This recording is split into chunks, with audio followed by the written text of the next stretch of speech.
Hello students, आज हम discuss करने वाले हैं जैकबोर्ड के क्लास 9th के सब्जेक्ट मैथ्स का टर्म 2 का सेट पेपर 1, जिसमें आज हम लोग सेक्शन ए कवर करेंगे। ठीक है, हमारा पहला प्रश्न दिया हुआ है एक चतुर्भुज जिसके कोण के अनुपात हैं 3:5, 5:9:13।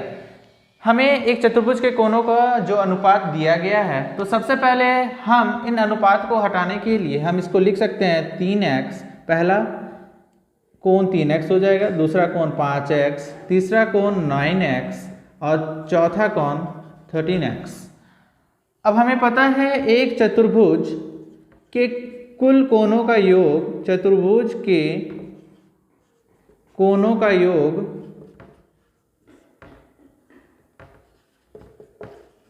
360 डिग्री होता है, 360 डिग्री। अब हम लिख सकते हैं 3x plus 5x plus 9x plus 13x बराबर 360 डिग्री। इस प्रकार से अगर हम सब चारों जो कोण है इसको अगर जोड़ते हैं तो ये आता है 30x बराबर 360 डिग्री। इस प्रकार से x का मान 360 डिग्री बटे 30 हो जाएगा, तो यहाँ पे x का मान 12 डिग्री आ जाएगा। ठीक है, जब हमें x का मान निकल गया, हमारे पास पहला कोण दिया गया है 3x, तो हम 3x को क्या लिख सकते हैं, 3 गुना 12 डिग्री बराबर 12 × 36 डिग्री। उसी प्रकार से दूसरा कोण जो 5x दिया है, तो 5 गुना 12 बराबर 60 डिग्री इसके लिख सकते हैं। उसी प्रकार से जो तीसरा दिया गया है 9x बराबर 9 गुना 12 डिग्री बराबर 108 डिग्री। और चौथा जो कोण हो जाएगा 13x बराबर 13 गुना 12 डिग्री, जिसका मान आ जाएगा, यहाँ पे हम लोग गुना कर लेते हैं, 13 गुना 12 का 2 × 6, 2 × 2, 3 × 3 और 1 × 1, तो ये हम लोग जोड़ते हैं तो ये आ जाता है 156। यानी चौथा डिग्री जो हो जाएगा 156 डिग्री हो जाएगा। ये आपका पहला प्रश्न का उत्तर है। हमारा पहला प्रश्न दिया हुआ है एक चतुर्भुज जिसके कोण के अनुपात हैं 3:5, 5:9:13। हमें एक चतुर्भुज के कोणों का जो अनुपात दिया गया है, तो सबसे पहले हम इन अनुपात को हटाने के लिए हम इसको लिख सकते हैं 3x। पहला कोण 3x हो जाएगा, दूसरा कोण 5x, तीसरा कोण 9x और चौथा कोण 13x। अब हमें पता है एक चतुर्भुज के कुल कोणों का योग, चतुर्भुज के कोणों का योग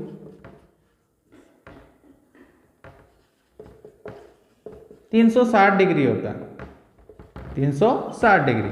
अब हम लिख सकते हैं 3x plus 5x plus 9x plus 13x बराबर 360 डिग्री।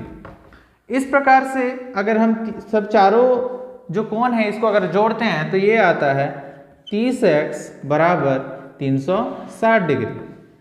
इस प्रकार से x का मान 360 डिग्री बटे 30 हो जाएगा, तो यहाँ पे x का मान 12 डिग्री आ जाएगा।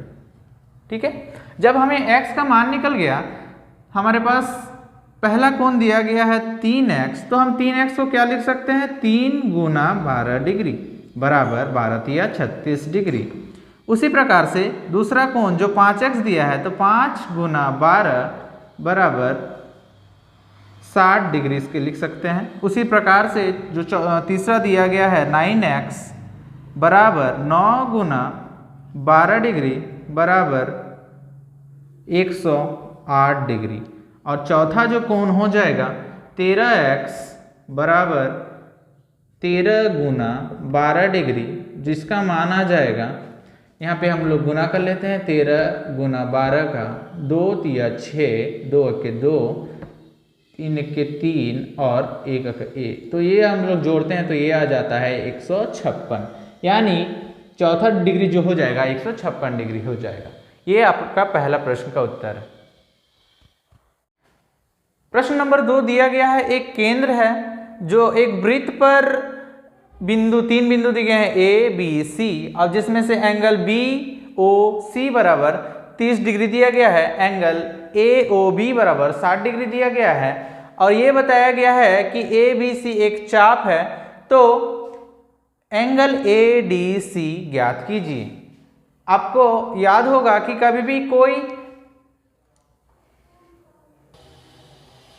एक चाप द्वारा केंद्र पर अंतरित कोण वृत्त के शेष भाग के किसी बिंदु पर अंतरित कोण का दुगुना होता है। यानी कि अगर जो कोण, जैसे हम लोग अब एक देखे होंगे जिसमें हम लोग को बोला है एंगल ए ओ सी बराबर 2 गुना किसका, एंगल ए डी सी के होगा।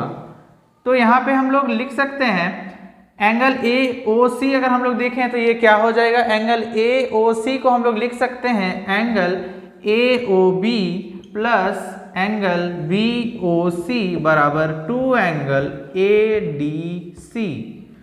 इस प्रकार से हम लोग ए ओ बी हमको दिया गया है 60 degree plus A B O C दिया है 30 डिग्री, तो हम लोग इसको लिख सकते हैं 2 multiply angle A D C. तो ये 90 डिग्री बराबर 2 गुना हो जाएगा ए डी सी का। अगर 2 को हम इधर ले आते हैं तो ये भाग हो जाएगा, जिससे एंगल ए डी सी हम लोग को ज्ञात हो जाएगा। मतलब therefore angle A D C बराबर 45 डिग्री। 45 डिग्री क्यों, जब हम इसके 90 को 2 से भागा देंगे तो ये 45 डिग्री आएगा। प्रश्न नंबर 3 हमारे के पास दिया गया है कि एक 45 डिग्री का कोण हम लोग को निर्माण करके दिखाना है, जिसके लिए एक किरण दिया गया है। किरण के प्रारंभिक बिंदु पे हमको वो 45 डिग्री बना के दिखाना है। तो सबसे पहले हम लोग यहाँ पे 60 डिग्री का बना लेंगे। 60 डिग्री बनाने के लिए हम लोग को पता है कोई भी एक यहाँ से कंपास लेंगे और कोई भी एक त्रिज्या का एक वृत्त बना लेंगे, जिससे यहाँ पे एक जो बिंदु मिला, फिर यहाँ से कंपास रख के फिर उसी त्रिज्या के बराबर एक आर्क बना लेंगे, जिससे ये हमारा जो मिलेगा ये हो जाएगा हमारा 60 डिग्री, ये हो जाएगा 60 डिग्री। अब यहाँ पे अगर हम लोग 60 को आधा करते हैं, 0 और 60 को आधा करेंगे, हम लोग को मिलेगा 30 डिग्री। तो सबसे पहले यहाँ से हम लोग फिर उसी नाप का, उसी त्रिज्या के बराबर एक आर्क यहाँ से कट करते हैं और फिर यहाँ से कंपास को रख के फिर एक त्रिज्या को यहाँ पे कट करते हैं। तो यहाँ से हमको मिल जाएगा 30 डिग्री। मतलब ये जो लाइन होगा, ये जो बनाएगा, ये बनाएगा 30 डिग्री। अब हमको पता है कि 30 डिग्री और 60 डिग्री के बीच में ही आता है 45 डिग्री। देखिए दोनों तरफ से अगर हम लोग जाते हैं तो दोनों के बीचों बीच में आता है 45 डिग्री। तो 30 डिग्री और अगर हम लोग 60 डिग्री को कट करते हैं तो ये हमको क्या मिलेगा, 45 डिग्री। तो उसी त्रिज्या से यहाँ से फिर कंपास को रखेंगे और फिर यहाँ से एक आर्क बना लेंगे, चाप बना लेंगे। फिर इस बिंदु से फिर कंपास को रखेंगे और यहाँ पे एक आर्क बना लेंगे। तो ये जो बनेगा, ये बनेगा 45 डिग्री। तो हम लोग को जो प्रश्न में पूछा गया था 45 डिग्री, तो 45 डिग्री बनाने के लिए हम लोग को सबसे पहले बनाना होगा 60 डिग्री, फिर 30 डिग्री और फिर 30 और 60 के बीच में मिलता है हमको 45 डिग्री। ठीक है, अब देखते हैं प्रश्न नंबर 4। एक त्रिभुज दिया गया है जिसमें 2 भुजा दिए गए हैं 8 और 11 सेंटीमीटर, और तीसरा यहाँ पे तीसरा भुजा दिया हुआ नहीं है, इसमें दिया गया है परिमाप। तो परिमाप मतलब हम लोग जानते हैं कि तीनों भुजाओं का जोड़, यानी अगर हम इस भुजा को A मान लेते हैं तो A plus 8 centimetre plus 11 centimetre का जोड़ दिया है हम लोग को 32 सेंटीमीटर। तो हमको A का मान सबसे पहले निकालना होगा। तो A का मान निकालने के लिए पहले फिर ये दोनों को हम लोग जोड़ते हैं, तो ये हो जाएगा 19 सेंटीमीटर बराबर 32 सेंटीमीटर। तो A अगर 19 उधर चला जाएगा तो ये माइनस हो जाएगा, 32 माइनस 19 सेंटीमीटर। अब हम लोग घटाएंगे तो आएगा 3 और ये हो जाएगा 2, तो फिर ये 1, यानी 13 सेंटीमीटर क्या निकल जाएगा हम लोग का, A का मान निकल गया यहाँ पे 13 सेंटीमीटर।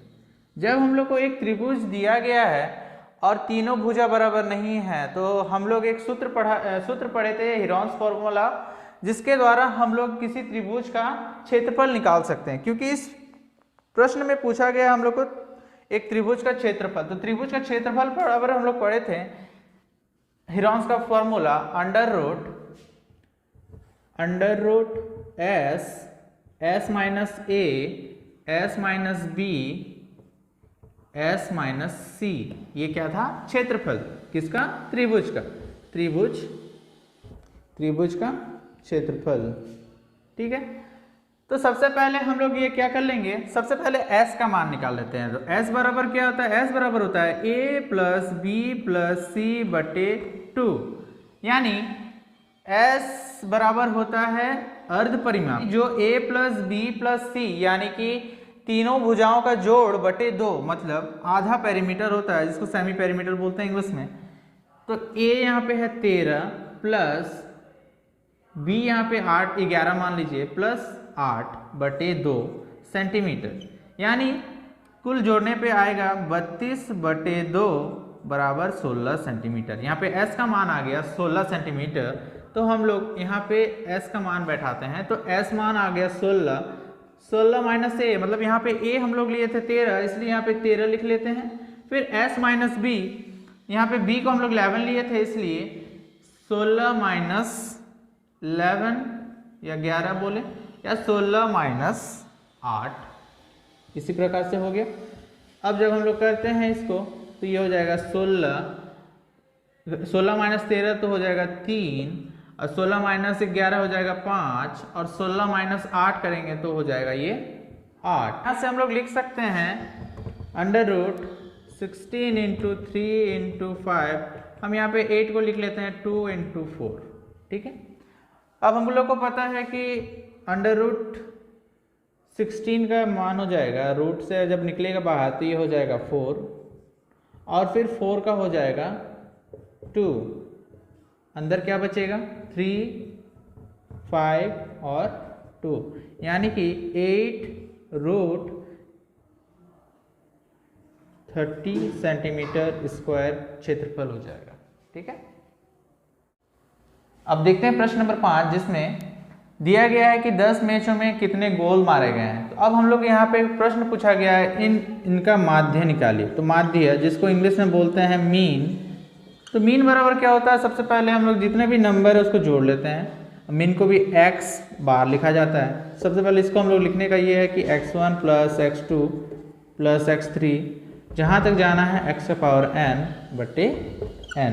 n का मान वो होता है, n का मान वो होता है जितने नंबर दिए गए हैं। जैसे यहाँ कितने नंबर दिए गए हैं? 1 2 3 4 5 6 7 8 9 10 नंबर दिए गए हैं, तो n का मान हो जाएगा 10। अब सबको जोड़ते हैं, 2 plus 3 plus 4 plus 5 plus 0 plus 1 plus 3 plus 3 plus 4 plus 3।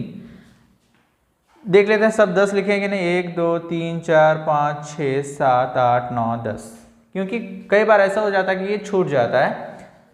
फिर देखते हैं, हम लोग जोड़ लेते हैं, 2 और 3 5, 5 और 4 9, 9 और 5 14 और 1 15, 15 और 6 21, 21 और 4 25, 25 और 3 28, यानी 28 बटे 10।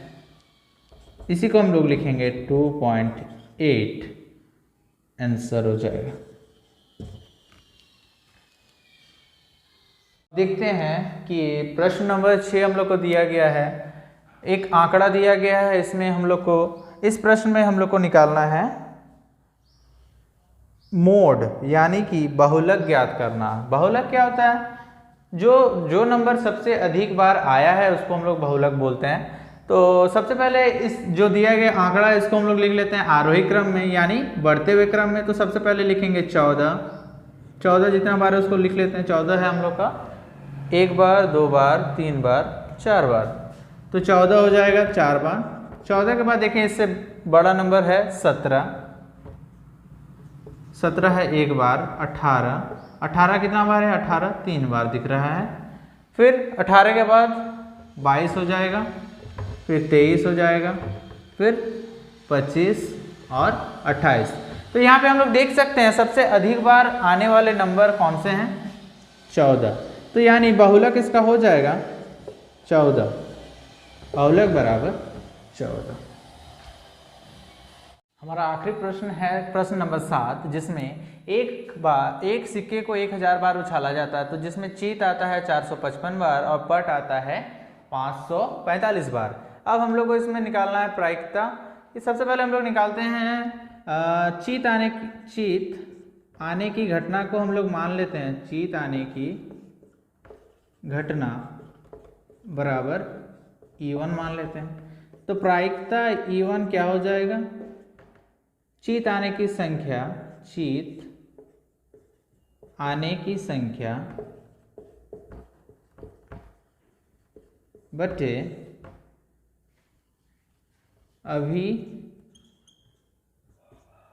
अभिप्रयोगों की कुल संख्या, जितना भी प्रयोग किया गया है। तो यहाँ कितना बार चीत आता है, चीत आ रहा है 545 बार, और कुल कितने बार सिक्के को उछाला गया है, 1000 बार। तो इसका प्रायिकता हो जाएगा 0.455। ठीक है। अब इसी प्रकार से पट आने की घटना को हम लोग लेंगे E2, आगे लिखते हैं फिर। तो हम लोग लिख लेते हैं पट आने की घटना को मान लेते हैं E2। अब प्रायिकता E2 का जब हम लोग निकालते हैं, पट आने की संख्या बटे अभिप्रयोगों की कुल संख्या बराबर हो जाएगा 545 बटे 1000। तो ये हो जाएगा उत्तर आपका 0.545। ठीक है। अगर कुल दोनों के अभिप्रयोगों को जो प्रायिकता को जोड़ते हैं, तो ये हमारा कितना आ जाएगा, PE1 और PE2 को अगर हम लोग जोड़ते हैं, यानी 0.455 प्लस 0.545 बराबर आ जाएगा आंसर 1। ठीक है। ठीक है, आज के लिए इतना ही, और फिर इसके आगे भी बताएंगे, तो उसके लिए जुड़े रहिए हमारे चैनल में।